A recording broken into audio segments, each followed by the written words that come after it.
Hello everyone, welcome back. हम chapter कर रहे थे इंडिया साइज एंड लोकेशन। तो अगर आपने इसका पहला पार्ट नहीं देखा तो पहले जाके वो देखिए क्योंकि फिर समझ नहीं आएगा। अब हम जान लेते हैं इंडिया के बारे में और क्या क्या है। इंडिया एंड द वर्ल्ड से कंपेयर करेंगे अब।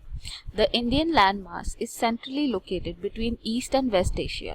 ये देखिए, ये पूरा का पूरा वेस्ट एशिया, ये ईस्ट एशिया। ईस्ट और वेस्ट एशिया के बीच में लोकेटेड है इंडिया। इंडिया लोकेटेड है सेंट्रली इन द एशिया। ठीक है, it is the south world extension of Asian continent. ये जो इंडिया है वो एशियन कॉन्टिनेंट की साउथ वर्ल्ड एक्सटेंशन है, साउदर्न मोस्ट टिप है ना, साउथ वर्ल्ड एक्सटेंशन है। India is strategically located at the center of Trans-Indian Ocean route which connect European country in the west and the country in the east Asia। ये देखिए, ये root से हम connect कर सकते हैं ईस्ट की कंट्री से और वेस्ट की कंट्री से भी हम कनेक्ट कर सकते हैं। ये देखिए कि लाइन से ब्यूटीफुली एक्सप्लेन किया जा रहा है। ये जो डॉटेड लाइंस हैं इनके थ्रू हम वेस्ट के साथ भी यूरोप के साथ जाके जुड़ सकते हैं, मेडिटेरेनियन सी, रेड सी के थ्रू, राइट। और इस तरह से हम ये ईस्ट की कंट्रीज में भी जाके जुड़ सकते हैं, राइट। तो इस तरह से इंडिया काफ़ी स्ट्रैटेजिकली अच्छी जगह पर प्लेस्ड है। Thus India could establish contact with west Asia, Africa, Europe from the western coast. Western coast से हम किस किस से कर सकते हैं, जो भी हाईलाइटेड पार्ट है इससे, इतने एरिया से हम वेस्टर्न कोस्ट की वजह से व्यापार कर सकते हैं, कनेक्टेड रह सकते हैं। और ईस्टर्न कोस्ट की वजह से ये जो हाईलाइटेड पार्ट है हम इसके साथ कनेक्टेड रह सकते हैं ईस्टर्न कोस्ट की वजह से, राइट। India's neighbouring country. अब इंडिया की नेबरिंग कंट्री के बारे में थोड़ा जान लेते हैं। इंडिया के कितने सारे नेबर्स हैं, जो आप ये देखिए कितनी डिटेल्स में ऊपर पे दिखाया जा रहा है आपको। यहाँ पे देखिए, the country which we share our boundary are called neighbouring country, है ना। जिस कंट्री के साथ हम अपनी बाउंड्री शेयर करते हैं उसको हम नेबरिंग कंट्री बोलते हैं। तो सबसे पहले जिसका नाम आता है वो है Pakistan. Pakistan lie to the north west. ये एग्जैक्ट पोजीशन पाकिस्तान की दिखाई हुई है। Pakistan lies to the north west of India. Then Afghanistan. Afghanistan का जबकि बिल्कुल छोटा सा पार्ट कनेक्ट करता है, बट स्टिल क्योंकि ये कनेक्ट करता है तो इसको ये कहलाएगा हमारा नेबर। तो अफगानिस्तान का छोटा सा पार्ट यहाँ पे है। दूसरा फिर हमें नेपाल देखने को मिलता है। और ये येलो रीजन जो इतना बड़ा रीजन है वो चाइना हो गया, ठीक है, ये चाइना हो गया। भूटान जो है हमारा, ये देखिए भूटान बिल्कुल हमारी नॉर्दर्न ईस्ट इंडिया के बीच में ही है। Bhutan is to the north east, हमारे नॉर्थ ईस्ट में है। Bangladesh and Myanmar are eastern neighbour. जो बांग्लादेश और म्यांमार है, देखिए ये वेस्ट बंगाल के पास है। बांग्लादेश एंड म्यांमार ये हमारे ईस्टर्न नेबर है, ईस्ट साइड पे पड़ने वाले नेबर हैं। तो इस तरह से हमने अपने नेबर्स को देखा।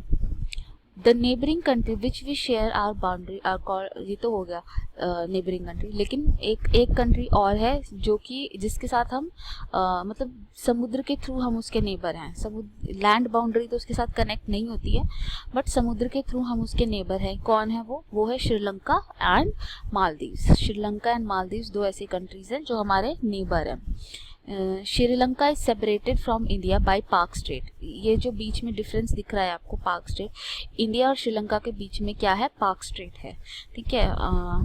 ये एक स्ट्रेट है जो इन दोनों को सेपरेट करती है।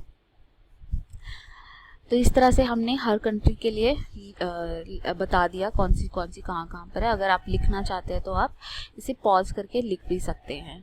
Next, political division. India is divided into 29 state and 7 union territory. India को 29 स्टेट 7 यूनियन टेरिटरी में डिवाइड किया गया है। जैसे कि मैं हर पार्ट पे स्क्रॉल करती जा रही हूँ और ये हाईलाइट होता आ रहा है कि कौन सा पार्ट है, क्या है ना। तो इस तरह से division has been done mainly based on language. ये जो डिवीजन की गई है ये लैंग्वेज के बेस पे की गई है हर जगह की। Delhi is known as national capital region. जो दिल्ली को बोला जाता है दिल्ली एनसीआर। दिल्ली एनसीआर का मतलब है national capital reason, Delhi national capital reason, ठीक है। Rajasthan is the largest state. जो राजस्थान है वो इंडिया का लार्जेस्ट स्टेट है और जो गोवा है वो स्मॉलेस्ट स्टेट है। फिर among the union territory, Andaman and Nicobar are the largest and Lakshadweep island are the smallest. Andaman Nicobar सबसे बड़े हैं और लक्षद्वीप सबसे छोटे हैं। हमने ये तो देखा ही था अभी जब पिछली वीडियो में अंडमान निकोबार के बारे में पढ़ा था। जो चंडीगढ़ है वो कैपिटल है 2 स्टेट्स की, पंजाब और हरियाणा। सो इसको भी हमने यूनियन टेरिटरी घोषित किया हुआ है।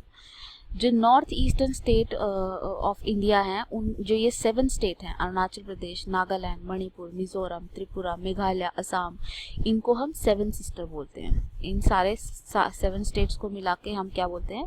7 सिस्टर। ये सारे 7 स्टेट मिलके बनाते हैं 7 सिस्टर्स। ठीक है, तो इस तरह से आज हमने क्या क्या पिछली वीडियो और आज की वीडियो को कंपाइल करके देखें। तो सबसे पहले तो हमने डिस्कशन में देखा कि इंडिया की डाइवर्सिटी, इंडिया कितना आगे बढ़ चुका है, कितना हमारा रेवेन्यू एग्रीकल्चर में है, कितने जैसे कि हम 7th लार्जेस्ट है एग्रीकल्चर के मामले में, जीडीपी ग्रोथ हमारी बढ़ती जा रही है। अच्छा, 4th लार्जेस्ट एक्सपोर्टर हैं हम पैसेंजर कार के। फिर हमने देखा है कि जो एशिया में 10% जो खर्चा होता है साइंस एंड टेक्नोलॉजी पे, वो इंडिया का है, वो इंडिया करता है। जो साइंटिफिक पब्लिकेशन है 45% बढ़ी है इंडिया, फिर भी साइंस एंड उसमें टेक्नोलॉजी में थोड़ा लैग करता है, इंडिया 23rd नंबर पर आता है। ये सारी चीज़ें हमने पहली वीडियो में देख ली। फिर उसके बाद हमने इंडिया के साइज़ के बारे में, उसकी लोकेशन के बारे में कि कौन से लैटिट्यूड लॉन्गिट्यूड के बीच में ये लाई करता है। वर्ल्ड में इसका 7th नंबर है, और कन्याकुमारी से लेके कश्मीर के बीच कितना डिस्टेंस है, और टाइम डिफरेंस कितना है, इतने ये सारी चीज़ें, फिजिकल बाउंड्रीज वगैरह हमने इसकी जानने की कोशिश करी। फिर वर्ल्ड के साथ हमने कंपेयर किया कि ये वर्ल्ड में कहाँ पे इस्टेब्लिश है, ठीक है, इसकी स्ट्रैटेजिकली या कहाँ पर लोकेटेड है, और क्या क्या इसकी महत्वता है कि ये इंडियन ओशन में लोकेटेड है, और जो ये सेंट्रल पोजीशन इसको मिली है, इसका यूज़ किस किस में किया जा सकता है। तो गवर्नमेंट सर्विस, स्पेशली यूपीएससी में तो ऐसे क्वेश्चन पूछे ही जाते हैं, तो यहाँ से हम बड़ी आसानी से समझ सकते हैं कि क्या क्या क्या किया जा सकता है, कि हम ईस्ट से बहुत अच्छे तरीके से कनेक्ट हो सकते हैं और वेस्ट से बड़े अच्छे तरीके से कनेक्ट हो सकते हैं अपने अपने ईस्टर्न एंड वेस्टर्न कोस्ट के थ्रू। ठीक है, India could establish close relationship with west Asia, Africa, Europe from western coast. Western coast से इनके साथ हो जाएगा, और ईस्टर्न कोस्ट से साउथ वेस्ट और एशिया के साथ हो जाएगा। तो ये चीज़ें हमने सीखी। फिर इंडिया के नेबरिंग कंट्री के बारे में जाना, जो कि इसके अफगानिस्तान, पाकिस्तान, चाइना, नेपाल, भूटान, बांग्लादेश, म्यांमार, श्रीलंका, मालदीव्स, ये सारे इसके पड़ोसी देश हैं। फिर इंडिया की पॉलिटिकल डिवीजन, की पॉलिटिकली इंडिया को कैसे डिवाइड किया गया है। इंडिया को डिवाइड किया गया है different states and union territories में। अब ये स्टेट्स एंड यूनियन टेरिटरी किस बेस पे बने थे?